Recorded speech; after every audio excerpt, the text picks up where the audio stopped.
Welcome to another episode of Jamming with Jason.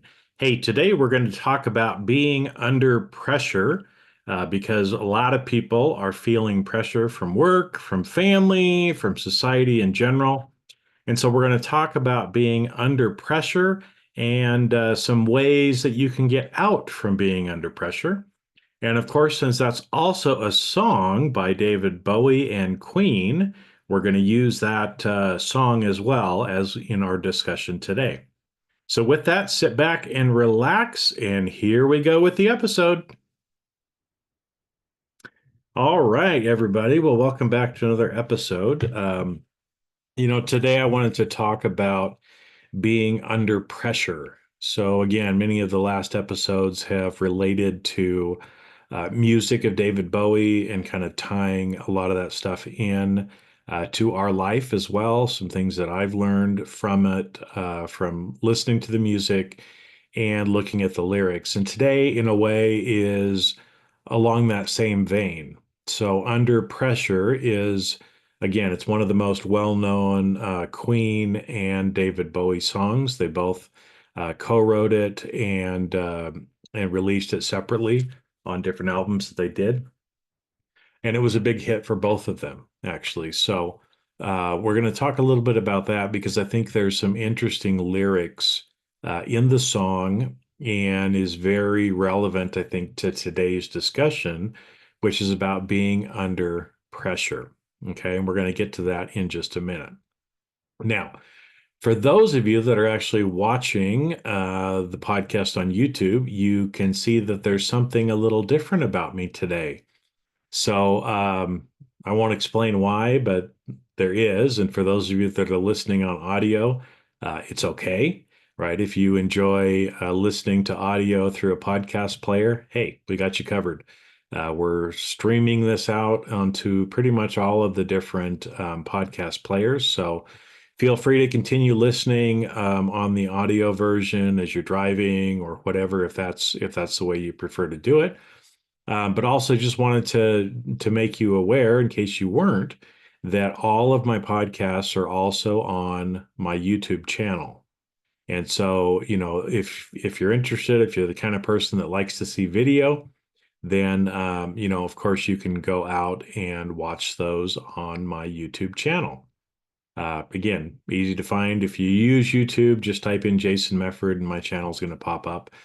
But I've got probably about 1,000 different videos that are up there now, many of which are podcasts. So we've got almost 400 episodes of Jamming with Jason up there, 300 of the Fire and Earth podcast that I quit doing a few months ago, and also the Walking a Spiritual Path, which we're up to, I think, close to 90 on that one. So, just that way, there's over 800 podcast episodes. Plus, I have another 200 or 300 videos out there on various topics, different live videos that I've done, stuff about internal audit, other things like that as well, if it's interesting to you. So, again, just wanted to make sure that everybody was aware of that because I know sometimes we're not. And, I prefer to watch video if I can, because then you get the visual as well as the audio. So it actually improves your learning as well. So again, just wanted to put that out there. And I know it's, it's not to come look at me. I know when uh, earlier on before I started my podcast, actually, there were, I think it was 3 or 4 different individuals within a month or something like that came to me and said, "Wow, have you been on the radio? You have a great radio voice," right? Which kind of led to podcasting. And of course, anytime somebody says, "Oh, you have a great voice for radio," uh, my standard response or thought that goes in my head is, "So what are you saying? I don't have a face for TV?" Anyway, but like I said, there are benefits to watching video. You get the audio as well as it just activates different parts of your brain. So if you're into that, if you like being on YouTube, then again, I just wanted to make sure that you knew that all of the podcast episodes are out there as well. Okay, so now let's transition back to talking about being under pressure. So, why are we talking about this? Well, because a lot of people are feeling under pressure. I don't know if you are this way or not. But a lot of people have really um, let drama and some other stuff around the national election, cause some stress and anxiety and pressure. A lot of people feel some of that pressure from their family for a lot of different reasons. A lot of people are feeling pressure at work. So what's interesting is I read an article this last week in The Economist magazine. That's one of the magazines that I read because it kind of has an international economic and business feel to it. But they were talking about how America's economy is kind of the envy of the rest of the world because our productivity is going up, right, overall. And, it's true. We have large GDP. There's a lot of things economically that are good. But one thing that people, don't really talk about is one of the reasons that productivity is where it is because businesses are requiring people, especially salaried people, to work more overtime in order to get more productivity. And so it's not uncommon for a lot of people that have a salaried position and are kind of in a white collar environment. They are, routinely kind of asked to work overtime, or not asked to work overtime, but given enough work that there's no way they can get it done unless they're working 50, 60, 70 hours a week instead of the normal 40-hour work week. And so I know that causes a lot of stress and pressure on people. Technology also is causing a lot more stress with people as well. So as an example, I've had several people that have told me, that use messaging tools at work like, Teams and Slack and things like that, to where, if it shows you're online, somebody expects you to pick up the phone if they call you because it shows you're online, or if they send you a chat message, they expect pretty much an instantaneous response. And it's kind of like the people, that would, send you an email. And if you don't respond to the email in 5 minutes, then they send you a text. And if you don't respond to their text in 5 minutes, then they give you a call. And it's always like, well, did you get my text? Did you get my email? And it's like, yeah, that was 10 minutes ago, right? Or maybe I haven't gotten to it yet. Maybe I'm in a meeting. But a lot of these technology things are causing people to really kind of be in a pressure cooker and be under pressure more often. So they're feeling the stress, and this is leading to obviously mental health issues, and on from that, even some physical health issues. And so that's why I wanted to talk about it because, I know for me, kind of being self-employed, working, my own businesses, a lot of it is, in a way, it's kind of a state of mind. So I don't have to worry about a boss putting pressure on me. So I avoid that. But obviously, I can put pressure on myself as well, or clients can put pressure on me as well, right? And so there are times when I feel that as well. Sometimes it's self-induced, sometimes it's from another person, right? And I think that's one thing, for us to talk about to begin with is, if you're feeling pressure, where is your pressure coming from? Is it coming from somebody else, right? So you have a boss or you have a family member or other people who are putting pressures on you. And if that's the case, then some things that you can ask yourself is, well, do I have good boundaries? Is this pressure here because, again, maybe a family member expects you to respond to them within 5 minutes of sending a text. And maybe it's time to set a boundary to say, hey, look, I'm not ignoring you, but I only check my phone for messages a few times a day. So as soon as I get your message, I'll respond back as soon as I can, right? And just kind of set those boundaries so that you're not feeling the pressure and the nagging from the other people. And so often when there's pressure coming from other people, it's because we have not set good boundaries with them. And often they're usually either kind of energy vampires that are trying to suck your energy from you, unrealistic in their expectations. And it's just time to have a conversation with people at that point. And in the podcast, we'll talk about probably some a little bit more practical things too, but that's a practical thing that you can do. Now, one of the areas of pressure that most people, either don't realize or don't want to admit is when we're putting pressure on ourselves. And so, I told you I'm business owner, I'm my own boss, but I can choose to put pressure on myself as well. And, when I do that, again, I need to kind of stop and put boundaries in place for myself. And I have done some of that, right? Already, I don't allow email to run me. I look at and respond to emails a few times a day. Uh, for the most part, my phone, I don't answer. If I get a text message, again, it may take me hours or a day or so to get back to people uh, from some of those means because I don't allow the technology to drive me. I use technology as a tool. I don't use it as something that's driving me. So that was one of the things I was taught before, when somebody calls you on the phone, right? And again, I know a lot of people are just texting or doing messaging stuff now instead of calling.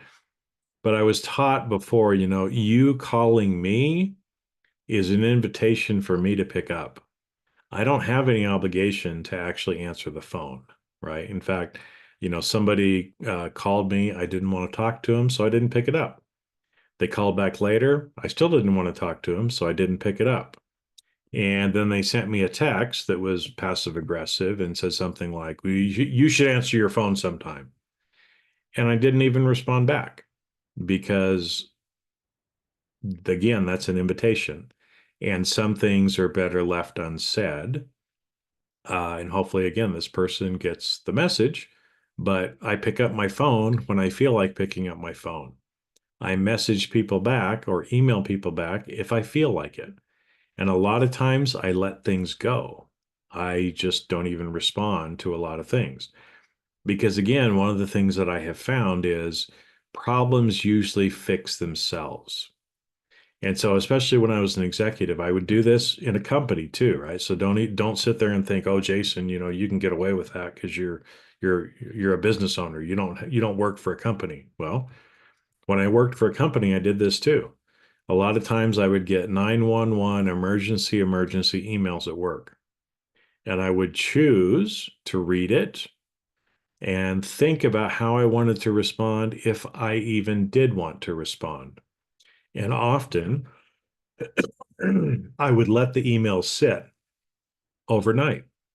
And I would come back in the morning, with kind of a plan for how I was going to respond to the email.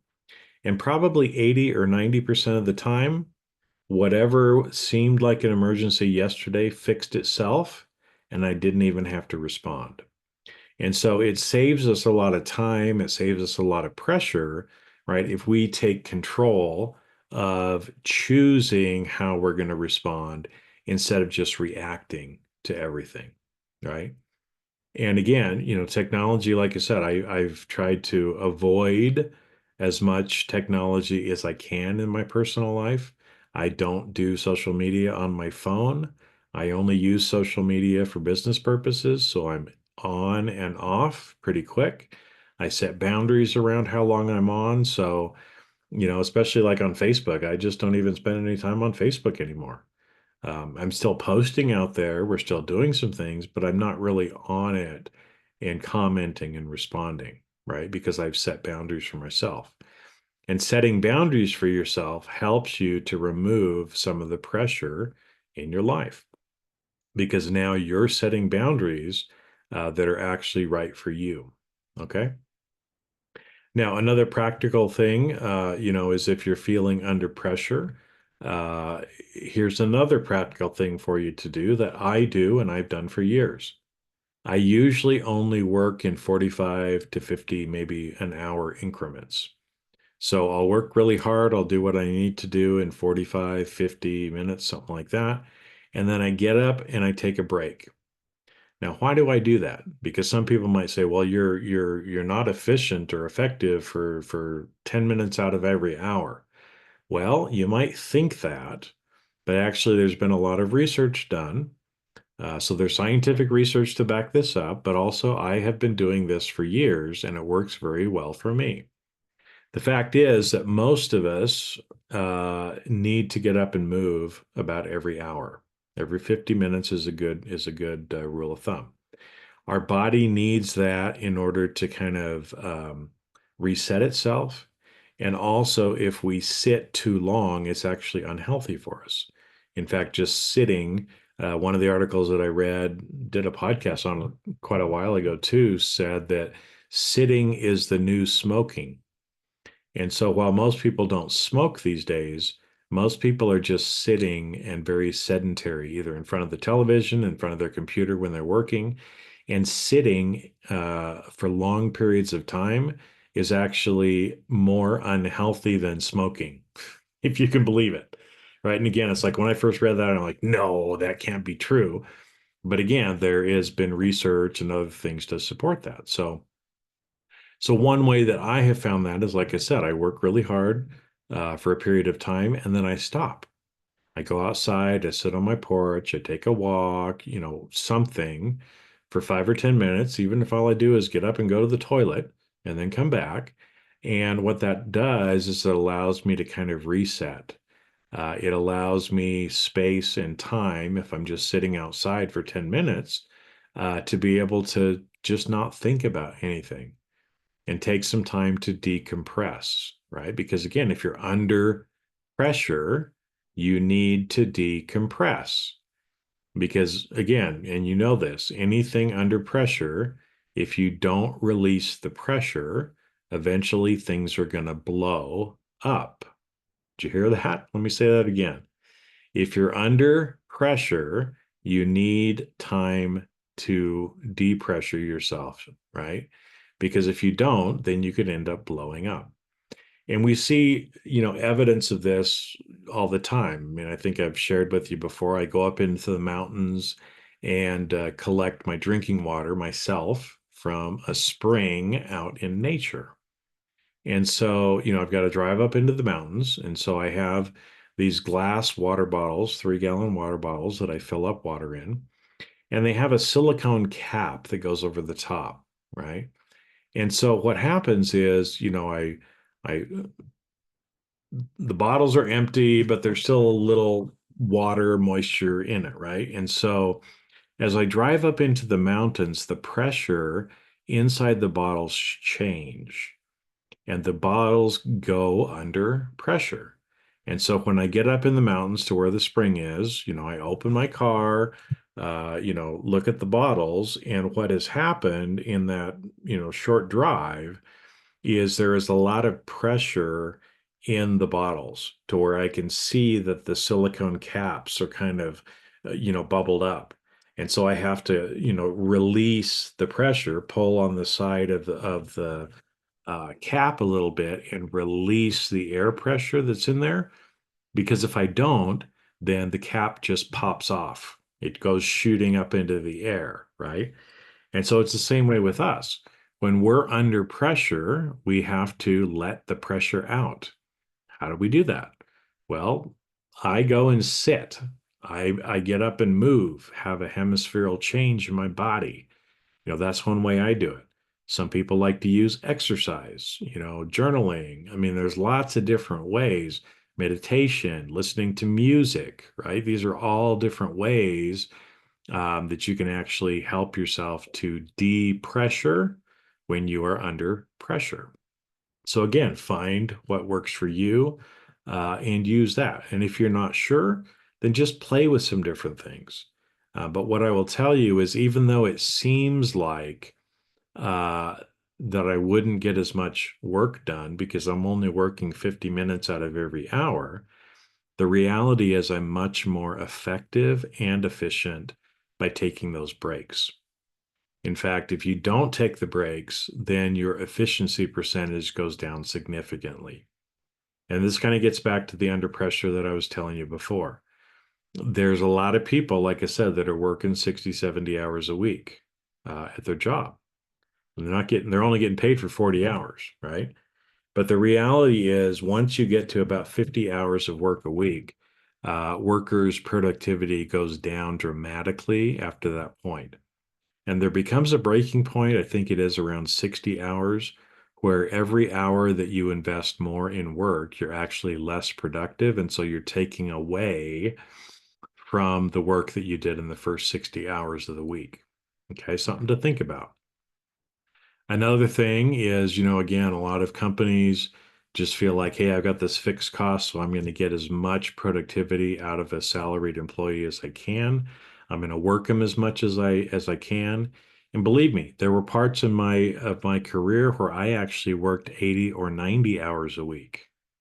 Did you hear that? 80 or 90 hours on some weeks, right? Because that's what was expected.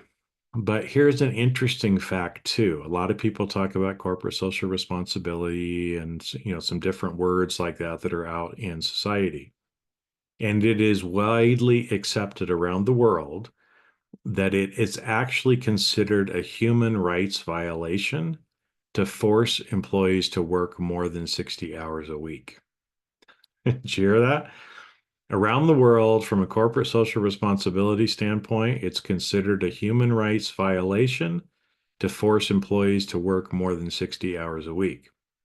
But in America, where I live, people are routinely working more than that, and we consider it freedom. And we don't think of it as a human rights violation, which is interesting. So, again, just some food for thought, a little trivia there for you. Okay, now there's some practical things around being under pressure. Let's get in now and talk a little bit about the song Under Pressure. And you know how it goes. Doon doon doon doon doon doon doon doon doon doon doon doon doon doon doon doon doon doon under pressure, right? Pushing down on me, pressing down on you, no man asked for. Under pressure. Okay. Great song. It's really catchy. It's I think beautiful to see the collaboration between David Bowie and Queen. And so on that song, you can hear, David's voice, but also Freddie Mercury's voice as well. And they kind of switch back and forth, kind of in a duet sort of manner. And it's always catchy, but I never really sat down and listened to the lyrics. And as I've listened to it recently, I think again, it brings into play what we're talking about today because I think a lot of people feel pressure, right? And so again, some of the lyrics, right? Pressing down on you, no man asked for, meaning, look, I didn't ask to have this pressure put on me, right? But under pressure that brings a building down, right? That can destroy something that has been created. Splits a family in two, puts people on streets, right? Those are some of the lyrics. And again, you may not have, really paid attention to those lyrics, but that's what it's talking about. When we're under pressure, it destroys things that we have built. It splits families in two. It puts people out on the streets, homeless, without any money, right? That those are some things that actually happen when people are under pressure. And then there's a chorus, there that most of us know. That's the terror of knowing what this world is about. Watching some good friend screaming, "Let me out." Pray tomorrow gets me higher. Pressure on people, people on streets. And so again, you may feel like this. I know I've felt this way at different times in my life where I just want to scream, let me out, let it stop. I've had enough pressure. I've had enough stress. I want it over, right? But then we have to keep going and work our way through, find ways to de-pressure if we find ourselves under pressure, right? And later on, these days it never rains, but it pours, right? That whole idea of, it doesn't just come down in little sprinkles, but when things happen, they tend to come all at once. And when a lot of things come at us all at once, we really feel the pressure. We really feel the pressure. And, that's been my case in most of my life.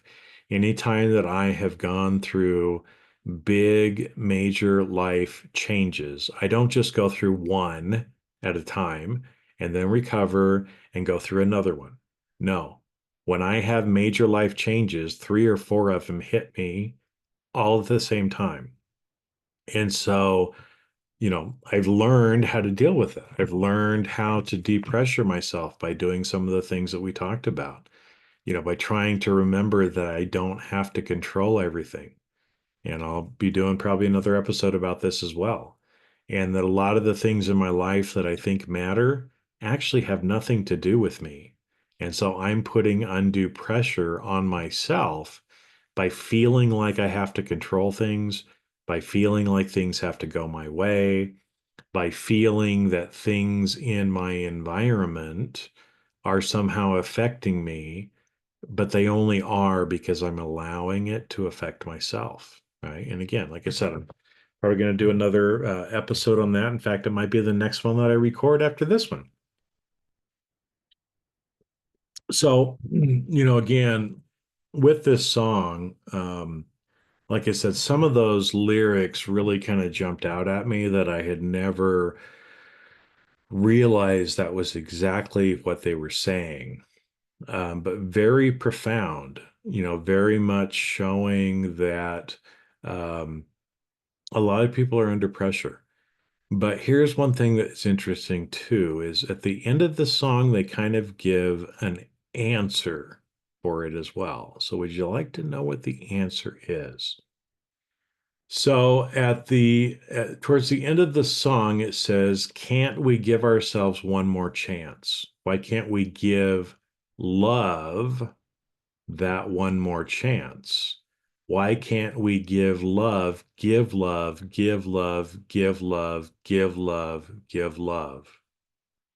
Because love's such an old-fashioned word, and love dares you to care for the people on the edge of the night, and love dares you to change our ways of caring about ourselves.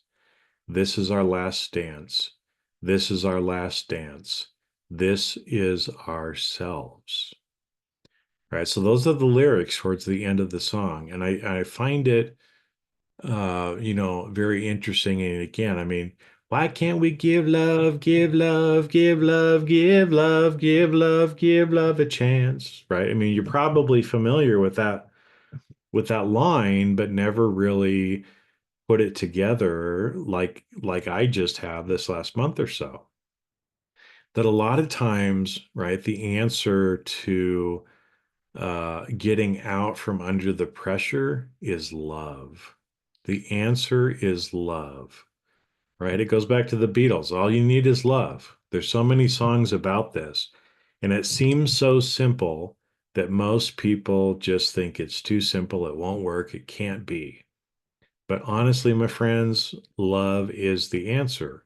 Love is the way to get out from under pressure. It's the way to get out of fear.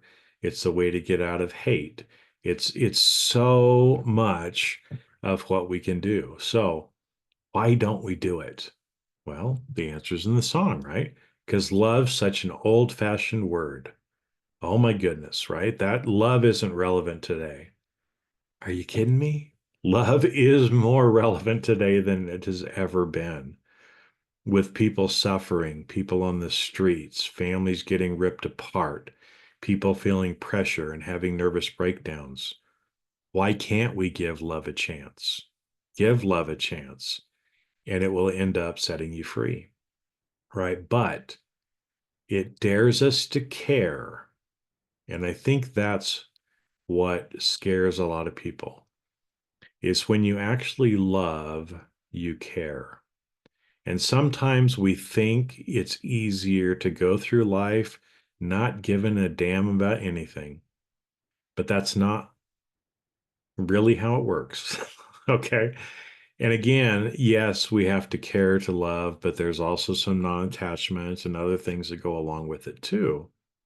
But love dares us to change our ways. It dares us to care for other people and to care for ourselves, right? That's in the lyrics too, right? And so, can we love ourselves more?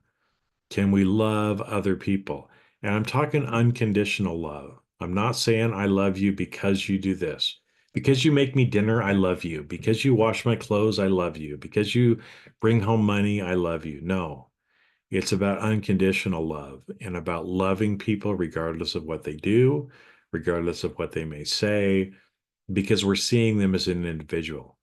We don't have to love what they're doing. We don't have to love what they're saying, but we love them as a person.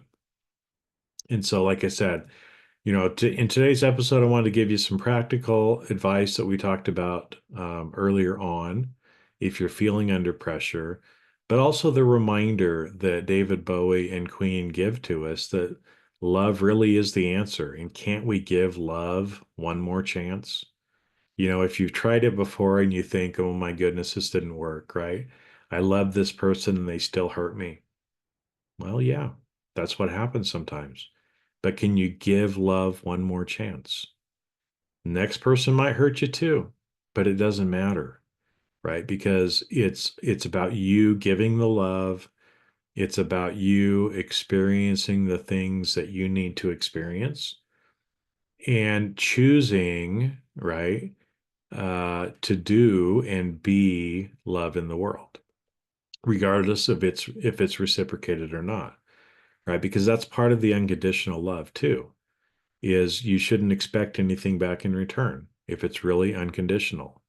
And so even if somebody comes back at you fighting with angry words, right? It doesn't matter because if you unconditionally love them, you're not expecting a response from them.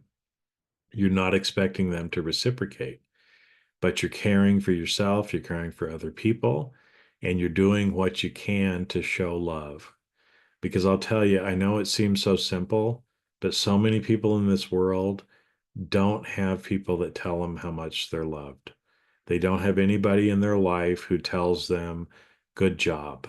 I was talking to a client this other day and she's going through a lot. This is her busiest time of the year because of a lot of the things she has to do. And so I told her, I said, you know what? I'm sure that the people at work, especially right now, probably aren't telling you how much they appreciate you, but I'm going to tell you how much I'm sure they appreciate you. And I'm going to tell you how much I appreciate you as well. Right? Because sometimes we don't hear that. We don't hear that. So can you be that change? Can you give love a chance and keep giving it a chance? Even if things don't turn out the way you thought they were going to, give love another chance, then give it another chance, then give it another chance, then give it another chance. And that really is the way to a better life. So, with that, I'm going to wrap up for this week. Go out, be love in the world. Know that I love you. I'm grateful for you listening to me. I really appreciate and am grateful for you because it allows me to show up and do what I love to do, which is talk to you and share some things that are going on. So, with that, have a great week. Many blessings to you and your family, and we'll see you on the next episode.